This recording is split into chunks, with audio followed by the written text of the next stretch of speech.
Cat 26 here just appears in hobbies, and we've got this wizard here. We're going to just put a few parts on him. Not much really for this one.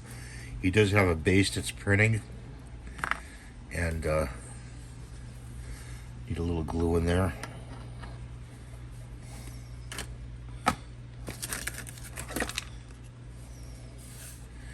And his sword goes in here like that.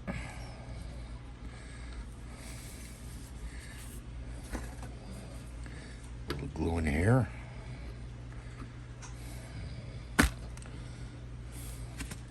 And his scepter goes in here.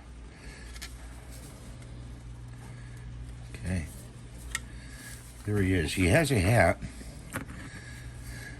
But when you print it out, you have to, if you want to have it to go on his head, you have to take a Dremel tool and Dremel all this out. But it would look like something like this.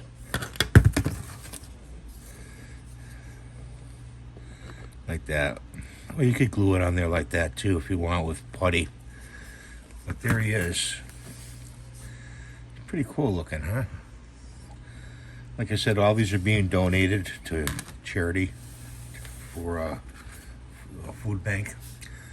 Please rate and subscribe and give the thumbs up. And God bless you and have a great day. Bye for now.